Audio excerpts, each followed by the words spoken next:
productos principales, pero también hay platino y oro.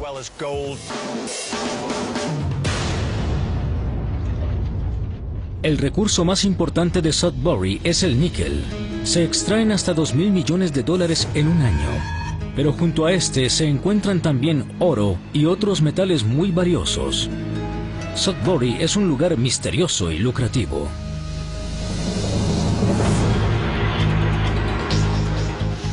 Estamos en la región milenaria de la estructura de Sudbury, a más de 150 metros bajo tierra.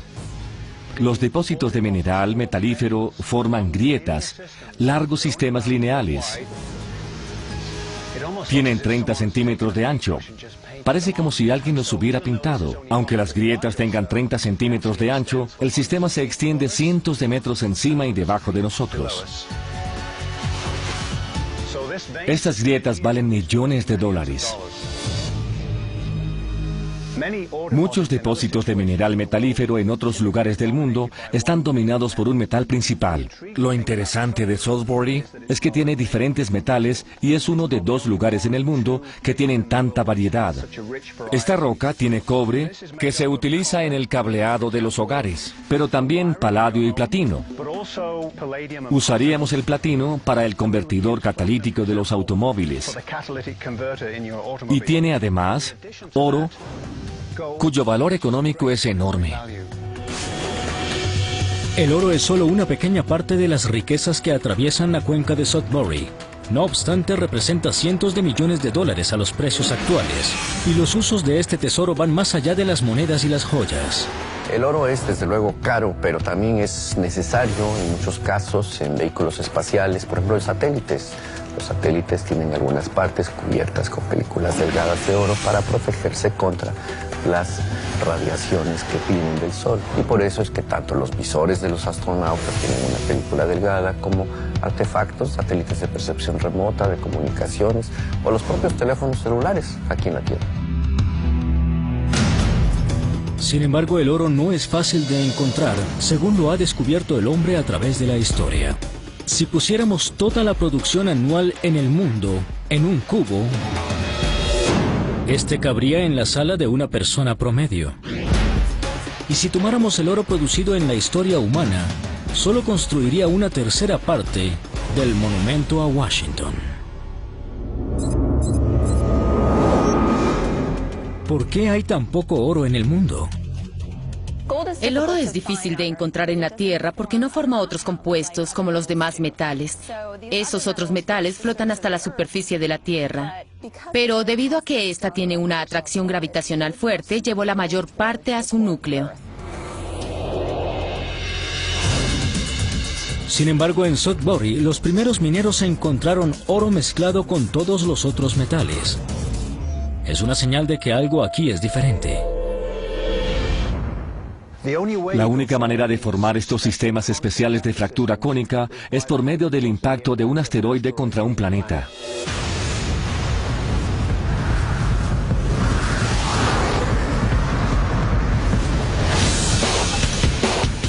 La evidencia de un impacto de asteroide revela un giro aterrador.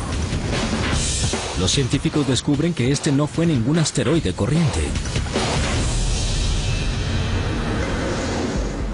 El asteroide que cayó en la región de Sudbury, en Canadá, fue el segundo en tamaño conocido que haya caído en la Tierra. Fue un evento que produjo extinción.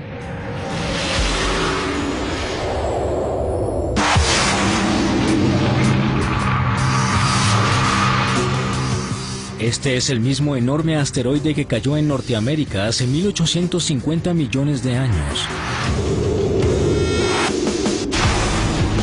Y es el origen del enorme tesoro de Sudbury.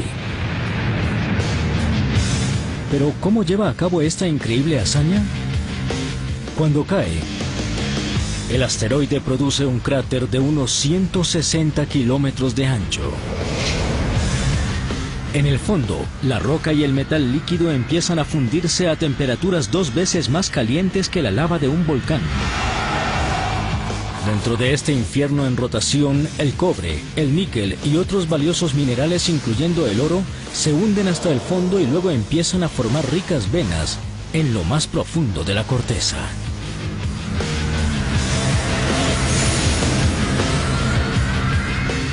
En la superficie la roca líquida se enfría y forma una lámina dura que cubre los valiosos depósitos, creando un tesoro escondido que espera a que lo descubran. Y esto es lo que el ingeniero y astronauta Mike Massimino y el científico Steve Jacobs esperan hacer con un cañón de aire, una bola metálica y un bloque de hielo. Crearemos una versión a pequeña escala de lo que ocurrió en Sudbury. Esta bala de cañón será el asteroide. El bloque de hielo representará la región. Y dispararemos dentro de ese bloque de hielo. ¿Qué produciremos? Sabemos que habrá un cráter, un hueco o una depresión. ¿Lógico? Sí, es lógico. Sí. Pero no es exactamente lo que estamos buscando. Habrá otros fenómenos, porque cuando un asteroide viene hacia la Tierra trae mucha energía cinética. ¿Sí? Y luego impacta la Tierra. ¿A dónde se va la energía? A la Tierra. Correcto. Cuando energía como esa cae al planeta, es fácil localizar un cráter, pero a su alrededor ocurre mucho más de lo que percibimos, a menos de que hagamos una observación minuciosa. ¿Listo para lanzar este asteroide? Estoy listo. ¿Y tú?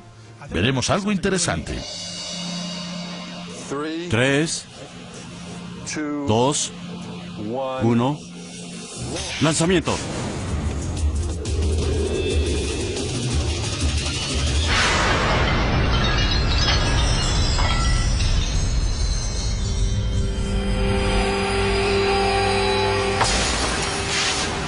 ¡Santo cielo! Fue excelente. ¡Por Dios!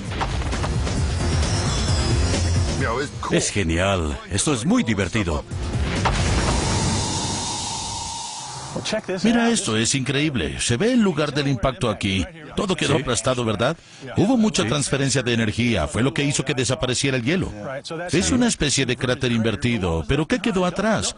No lo pases por alto. Observa detenidamente. Dime qué ves alrededor del sitio del impacto. Veo grietas. Eso es. Lo interesante es que las veo por dentro.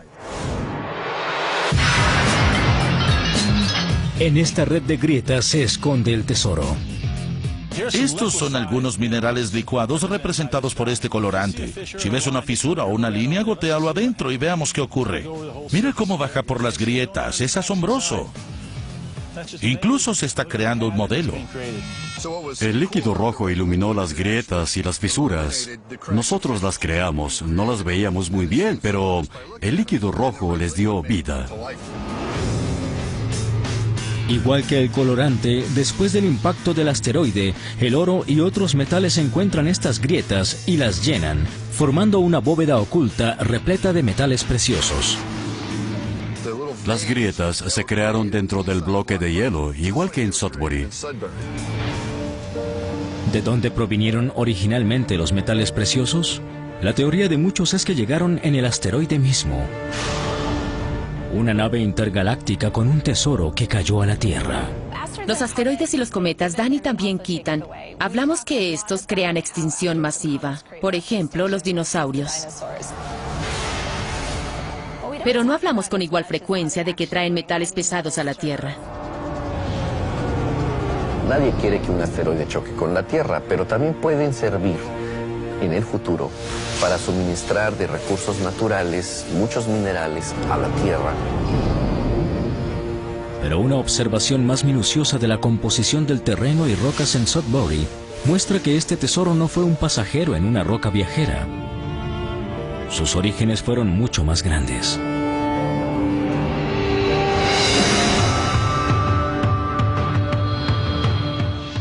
Uno de los grandes misterios de Sudbury es el origen de los metales.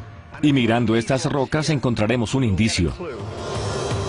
Usualmente se encontrarían diminutos átomos de metal esparcidos por las rocas de la región. Pero ese no es el caso aquí en Sudbury. Si observamos en busca de metales, no los encontraríamos. Se hundieron hasta el fondo. Lo que esto significa es que antes del asteroide, los átomos de oro y otros metales eran demasiado pequeños y estaban demasiado esparcidos para poderlos extraer. Pero cuando el asteroide cayó, el impacto hizo que los átomos de oro se derritieran. y se fundieran. En muchos aspectos, creo que es correcto decir que el tesoro ya estaba en la región antes del impacto. Pero el impacto mismo concentró estos tesoros en depósitos económicos fenomenales.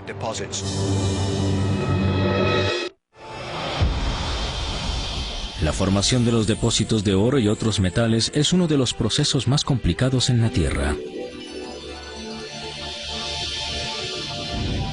Pero no es nada en comparación con lo que se requiere para formar otro tesoro valioso, que recibe aún más atención que el oro: los diamantes.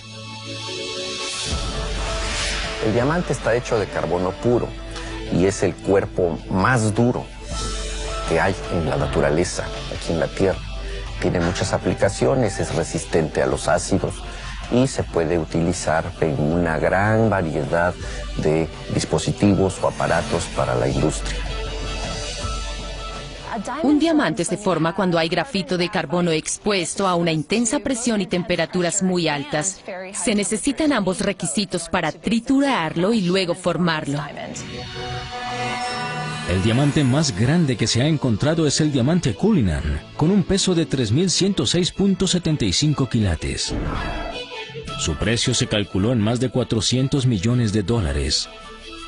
Nada malo para un trozo de carbono. Un diamante es una materia prima valiosa y muy difícil de encontrar. ¿Por qué? Debido a las condiciones extremas requeridas para formarlos a unos 160 kilómetros bajo la superficie. Aquí, dentro del manto, las temperaturas licúan el metal y las presiones se acercan a 70.300 kilogramos por centímetro cuadrado. Es un infierno en la Tierra, pero el medio perfecto para que los átomos de carbono se cristalicen en diamantes. Para llegar a la superficie, los diamantes suben impulsados por una ráfaga de magma hirviente que asciende a velocidades supersónicas. La repentina ráfaga crea un tubo de kimberlita, una estructura cónica que llega a la superficie y encierra el diamante en la roca inmediatamente inferior, que se enfría rápidamente. Pero, ¿cómo se transforma el carbono en la profundidad de la Tierra en diamantes? Los diamantes son la sustancia más dura conocida por la humanidad. La organización de los átomos de carbono en este entramado de cristales produce una estructura tan apretada que no se puede deformar, porque se crea bajo increíbles presiones. La presión puede lograr cosas increíbles. Para saber qué tanto, el astrónomo Andy Howell usará presión para convertir un líquido en sólido y hacer un acto de fe extremo. Veremos si un par de toneladas de almidón de maíz y un poco de presión me permiten caminar sobre el líquido. Bueno, estoy listo. Esto será muy difícil. Por eso lo harás tú.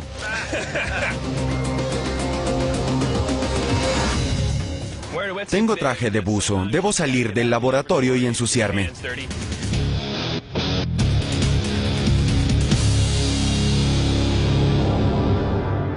Tenemos un par de toneladas de esta mezcla en este contenedor. Supuestamente la presión de mis pies convertirá este almidón de maíz en un sólido y podré caminar sobre él. ¿Qué tengo aquí, Andy? ¿Una pesa de 4,5 kilos? Exactamente. La pondré aquí y veré qué ocurre con los 4,5 kilogramos. Vamos. 4,5 kilos y se va al fondo. Es correcto. ¿Cómo soportará mi peso? Yo peso 90 kilos. Los líquidos que manejamos a diario en su mayoría son newtonianos, lo cual significa que si le pongo presión al fluido, este ejercerá esa presión sobre toda la superficie del interior del recipiente. Entonces, si empujo un poco aquí, esa cantidad de presión se esparcirá por toda la superficie del recipiente que lo contiene. Por esa razón, si tratamos de caminar sobre el agua, nos hundiremos, porque sigue siendo fluido, no importa la cantidad de fuerza que se ejerza sobre el agua. Esta mezcla de almidón de maíz y agua actúa en forma no newtoniana, lo cual significa que si ejerzo un poco de presión aquí, esta no se esparce rápidamente, pero cambia la estructura molecular de la mezcla temporalmente a sólido solo por unos pocos segundos. Esto ocurre porque el almidón de maíz está formado de largas cadenas de átomos y cuando reciben presión, estas cadenas se unen convirtiéndose en sólido hasta que rápidamente se sueltan y vuelven a ser un líquido. Igual que el carbón cuando se convierte en diamante, la presión cambia la estructura a nivel molecular. ¿Una reacción rápida significa que puedo bailar aquí y se convierte en sólido? ¿Quieres probarlo? Claro que sí. Toma esta pelota de caucho. Bueno, debe rebotar, ¿cierto? Debe hacerlo. Eso no me tranquiliza. Inténtalo con un poco más de fuerza. Muy bien. Arrójala ya con más fuerza y veamos si rebota. Vaya. Esta vez ejercimos suficiente presión para solidificar la mezcla instantáneamente. ¿Eso es lo que debo hacer? No imites la pelota pequeña, imita la más grande.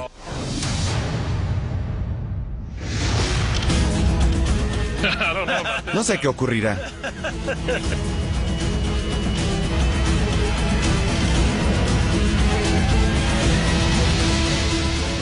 Muy bien, lo lograste. Mira eso, lo hiciste bien, me alegro mucho.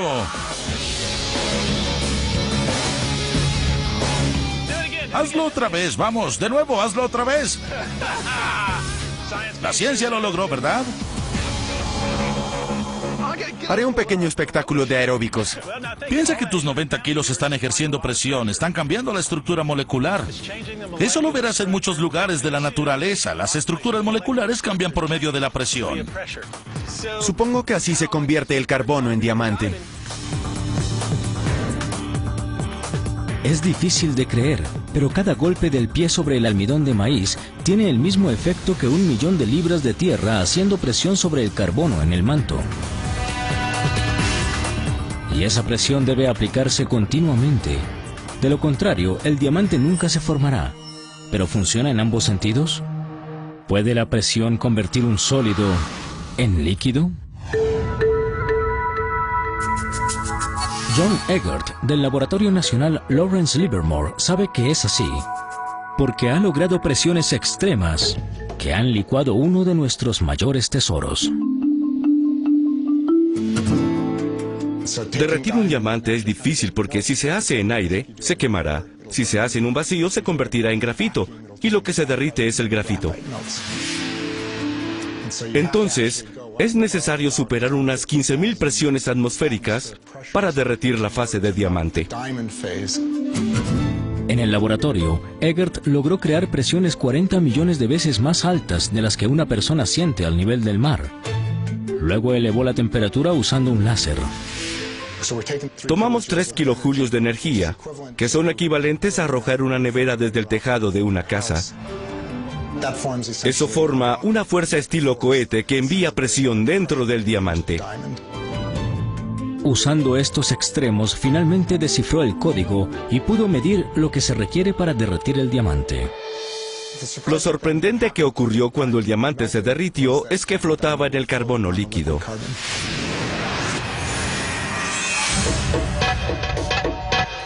Cuando Eggert se dio cuenta de que cualquier diamante sólido que quedara flotaba en el diamante recién licuado, empezó a pensar en dónde podrían encontrarse condiciones tan extremas fuera del laboratorio. ¿En dónde más hallaríamos condiciones similares propicias para derretir el diamante? Presiones y temperaturas altas y mucho carbono. El núcleo exterior de Neptuno tiene condiciones similares. Podría ser el tesoro de diamantes más grande de nuestro sistema solar. Pues varios científicos consideran que sí es muy factible que existan mares de diamante líquido y sobre ellos tipo icebergs también hechos de grandes piezas de diamante, lo cual pues sería sensacional para un pirata traerse un cargamento de este material de Urano o Neptuno hacia la Tierra. Un extenso océano potencial lleno de diamantes flotantes. Pero Neptuno no nos concederá fácil acceso a sus reservas de diamantes. Para llegar allá tendríamos que pasar por su espesa atmósfera de hidrógeno y helio, con vientos casi 6 veces más fuertes que las peores ráfagas registradas en la Tierra. Luego tendríamos que sobrevivir al manto letal, formado por agua, amoníaco y metano, con temperaturas más calientes que la superficie del Sol. Pero mientras pasamos estas capas ardientes, surge el núcleo exterior con su tesoro. El carbono metálico fluido cubriría la superficie y estaría lleno de icebergs de diamantes sólidos. Pero aprovechar este tesoro titánico es un sueño imposible.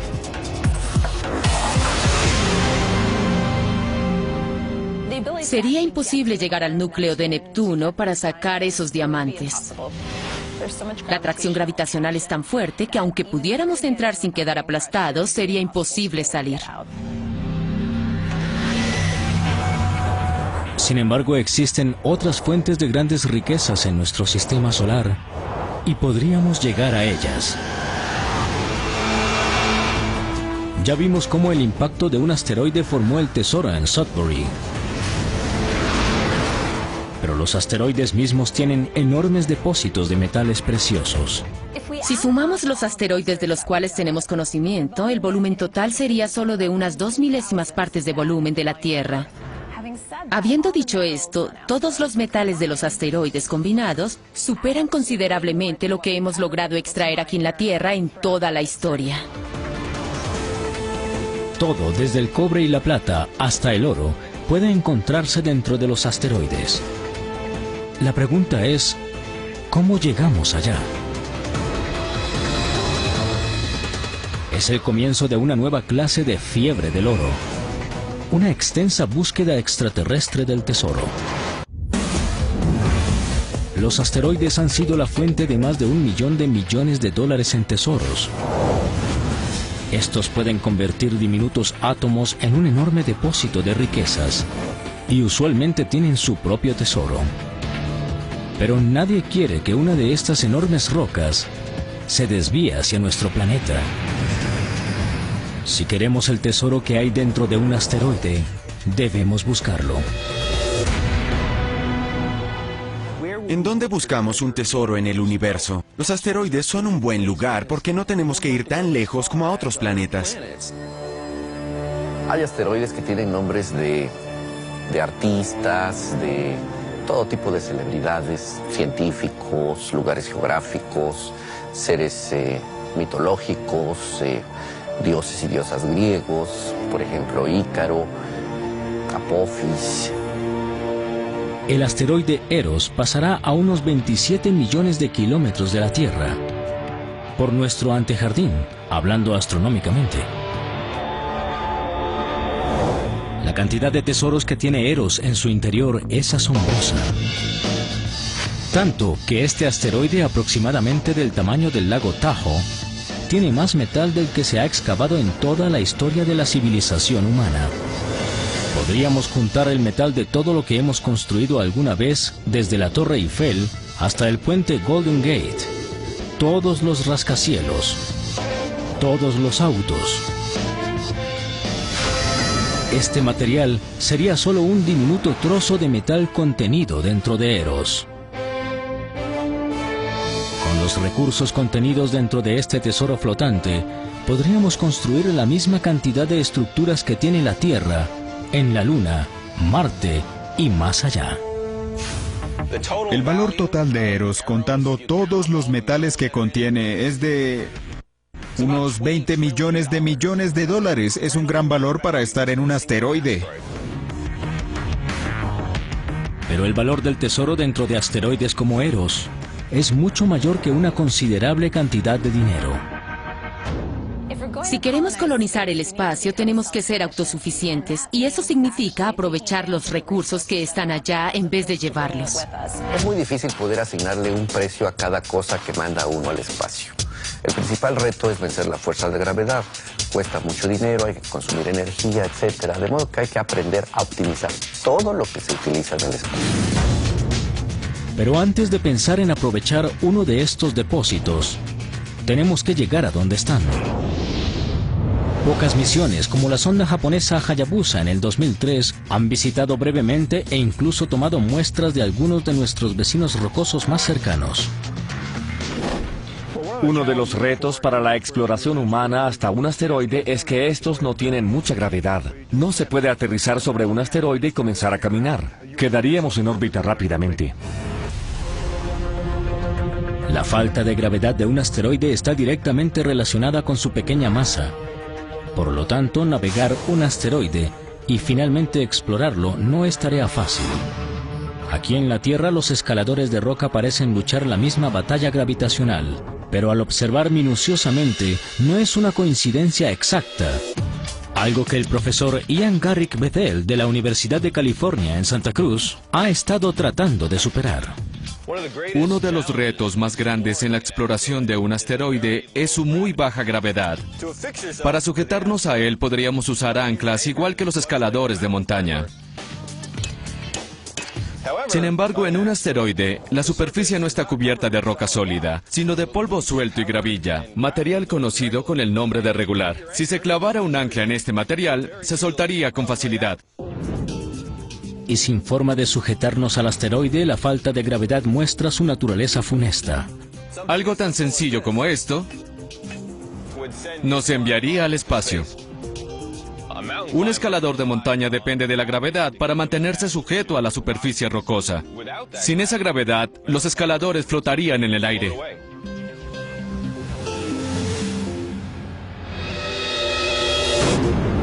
¿Existe una solución o quedará el tesoro de los asteroides fuera de nuestro alcance? Una forma en la cual se podría mantener un astronauta estable sobre la superficie es envolver una cinta de Kevlar alrededor del asteroide. Si el asteroide es lo suficientemente pequeño, los astronautas podrían usarla para sujetarse a la superficie. Esta idea podría solucionar nuestros problemas para mantenernos sobre un asteroide, al atar los astronautas a su superficie. Se envuelve una cinta de Kevlar alrededor de la roca y el explorador se sujeta con un arnés metálico. Un enorme cinturón de seguridad que empuja al astronauta hacia abajo, creando una especie de gravedad artificial que le permite explorar toda la superficie y evita que se aleje flotando y pierda su asteroide.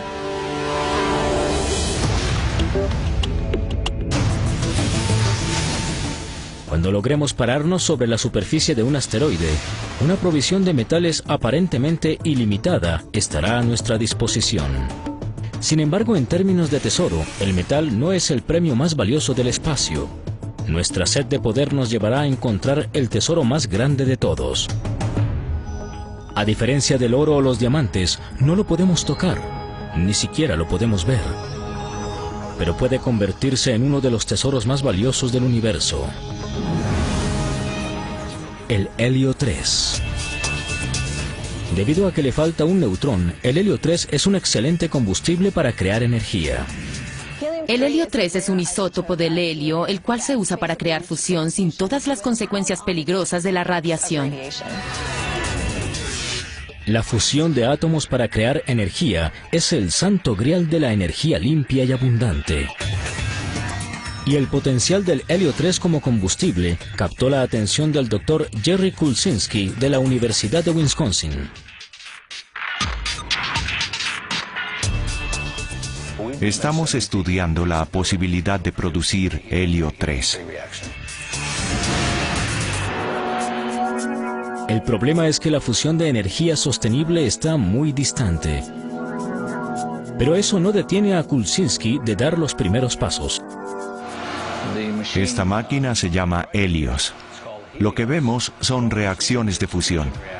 Emiten luz y eso se evidencia en ese resplandor. Veo un 80% de aumento en las tasas de neutrones con un aumento del 25% en voltaje. Si la fusión a gran escala funciona, el helio 3 podría convertirse en el tesoro más valioso del universo. Una tonelada de helio 3 podría producir la energía equivalente a 10.000 megavatios año de electricidad, lo que equivale a las necesidades de una población de 10 millones de personas durante un año. El único inconveniente es que el helio 3 es muy escaso en la Tierra. Proviene de la descomposición de armas termonucleares. Para producir suficiente electricidad necesitamos toneladas de helio 3. El material proveniente de armas es de unos 2 kilogramos por año y disminuye. Eso hace que el helio 3 sea muy valioso. Aquí tengo más o menos 1 litro de helio 3. El helio 3 tiene un precio de venta de unos $3,000 por litro, es decir, 3.6 millones de dólares por kilogramo. Pero en el espacio, el helio 3 es muy abundante.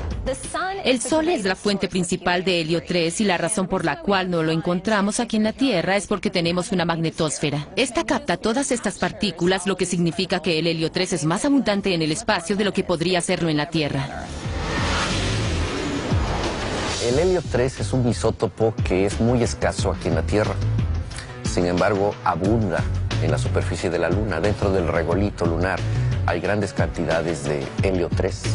El día que se pueda traer a la Tierra para alimentar los futuros reactores atómicos a fusión será sensacional, porque entonces habrá generación de energía eléctrica mucho más limpia, menos contaminante, más eficiente.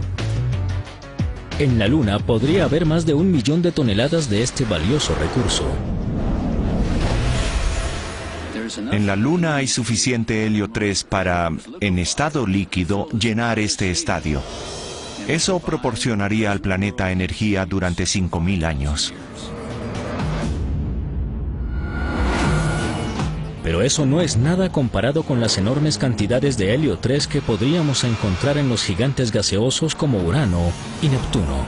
Si buscamos en otros planetas, hallaríamos energía para más tiempo de lo que cualquiera pueda imaginar. Encontrar enormes depósitos de helio 3 puede ser el catalizador que inicie la fiebre del oro galáctico.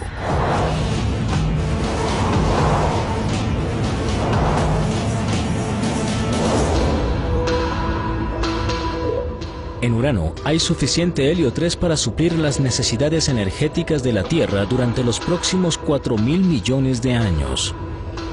Para recoger este gas, los científicos han propuesto el uso de globos gigantes, una mina en las nubes. Los globos calientan el hidrógeno de la atmósfera para poder flotar en el cielo y extraer el valioso helio 3. En la base de estos globos hay una fábrica que recoge los gases para procesar el hidrógeno y el helio en diferentes tanques propulsores.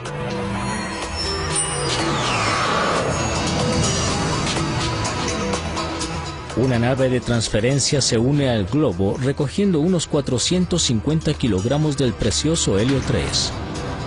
También lleva el hidrógeno como combustible para su viaje de regreso y la fábrica inicia su proceso otra vez. Con solo un 1% del helio 3 de este planeta, podríamos impulsar naves más grandes en sus viajes a todas las estrellas de la galaxia de la Vía Láctea, llevando millones de pasajeros. Suena demasiado bueno para ser cierto. ¿Funcionará? Para averiguarlo, Mike Massimino realizó una prueba. Extraer gas puede ser complicado porque no se puede usar cincel y martillo. Por suerte existe una solución. Pondremos a flotar algo en ese gas y lo recogeremos. Veamos cómo funciona esto aquí en la Tierra. Mezclando 3 gases diferentes en un tanque, cada uno con diferente densidad, aire, dióxido de carbono y algo que se llama hexafluoruro de azufre. ¿Qué es hexafluoruro de azufre? Es un gas 6 veces más denso que el aire. Y si yo lo inhalo, mis cuerdas vocales harán más esfuerzo para producir sonido. Lo contrario a lo que pasaría si inhalara helio. Me hace sonar así. Esto no es un truco, así me oigo. Empecemos. Mike entrará al tanque y soltará cada gas separadamente, formando una mezcla de gases igual a la que habría en un planeta en el cual seguramente quisiéramos dedicarnos a la minería. Suelto el hexafluoruro de azufre. Este primer gas muy denso cae al fondo del tanque, igual que la parte más baja de la atmósfera de un planeta. Es el momento de soltar el segundo gas, es dióxido de carbono, y si todo sale bien, debe flotar encima del hexafluoruro de azufre. El helio 3 es igual a esta capa de dióxido de carbono. Flota sobre la atmósfera más densa que tiene debajo, pero sigue separado de la capa de gas menos densa que tiene encima. Es el momento de extraer gas. O en este caso, soltar un globo más pesado que el aire, pero más liviano que el hexafluoruro de azufre. Veamos qué ocurre con un globo. ¡Eureka! Este globo es menos denso que la capa de dióxido de carbono, pero más liviano que el hexafluoruro de azufre que tiene debajo. Ensayaré algunas burbujas. Veamos qué hacen. Flotan sobre una capa de dióxido de carbono. Se sostienen. ¿Ves? Flotan sobre el gas. Son livianas y se quedan arriba. Sí, se quedan en la parte superior y a diferentes alturas porque tienen distinta masa. Si quisiéramos extraer esta capa de gas, usaríamos burbujas. Si quisiéramos otra clase de gas, aún más denso, bajaríamos con el globo. Correcto. Tenemos nuestra propia atmósfera. Y así extraemos algo que ni siquiera podemos ver. Podríamos navegar un laberinto de gases en un planeta como Urano, usando la densidad para trazar un mapa del tesoro. Pero el helio 3 no es el mejor hallazgo. Más allá de la energía hay un tesoro que necesitamos más que cualquier otra cosa. El recurso más valioso del universo. Lo más importante que necesitamos para vivir es el agua. Si no la tenemos, estamos en problemas. Hasta 65% del cuerpo humano puede ser agua, y no viviríamos mucho tiempo sin ella. Por suerte, la Tierra tiene unos 227 quintillones de litros. Pero las temperaturas extremas en el espacio y en otros planetas hacen del agua uno de los tesoros más escasos y posiblemente más preciosos que esperaríamos encontrar. Si creen que una botella de agua es costosa en la Tierra, imagínense cuánto cuesta en el espacio.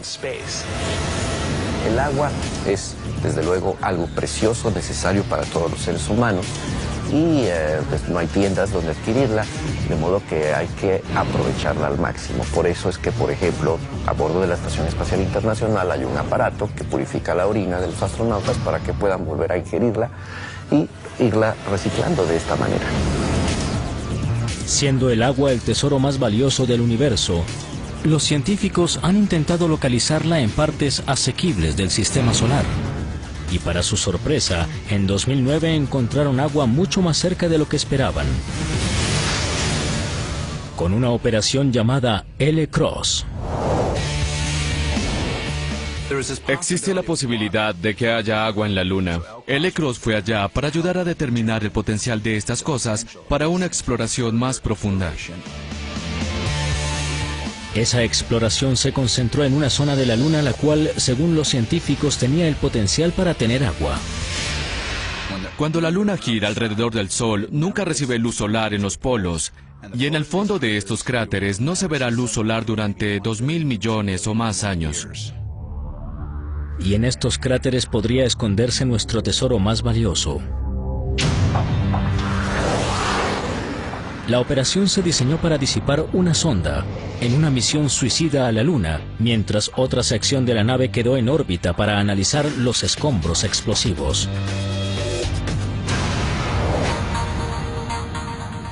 En esta pequeña zona está la nube de impacto. Aproximadamente estos son unos 20 segundos después del impacto. En esta imagen realzamos la nube de polvo para que la puedan ver más fácilmente. Tiene unos 9 kilómetros. Observamos cuando el eyector subió. Vimos agua y vimos hielo de agua. La cantidad de agua que vimos subir a nuestro campo de visión fue de unos 150 kilogramos. Eso equivale aproximadamente a 150 litros de agua, solo en esta nube de impacto. Parece una cantidad pequeña, pero reveló algo que impresionó a muchos científicos. Cuando miramos cuánto polvo arrojamos hacia arriba y el agua relacionada con el polvo, vimos aproximadamente un 5% por peso de agua, más o menos el doble de la concentración de agua promedio del desierto del Sahara. Eso es sorprendente para mí, que existan lugares en la Luna más húmedos que en la Tierra.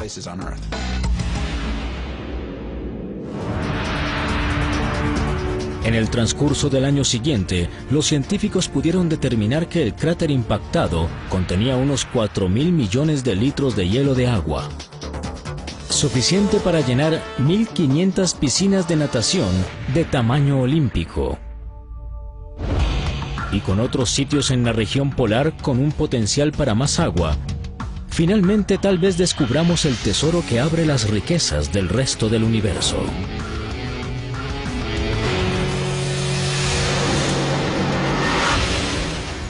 El valor de las cosas cambia mucho en el espacio. Lo que es valioso aquí en la Tierra no nos ayuda. Las tarjetas y el dinero no sirven en el espacio, pero el agua, el aire y los materiales sí son útiles. Es una situación de supervivencia. Lo que necesitamos para vivir en contraposición a lo que necesitamos para decorar. Los asteroides son inmensos y tienen un gran potencial para darle recursos naturales a los terrícolas dentro de los próximos siglos. Empezamos extrayendo metales en la Tierra como el oro. Luego fuimos al espacio. Podemos ir a los asteroides para extraer metales y luego ir a los gigantes gaseosos en donde podemos conseguir helio 3, combustible para viajes aún más largos. Y luego hay agua en el sistema solar. Es casi como si fuera un mapa del tesoro.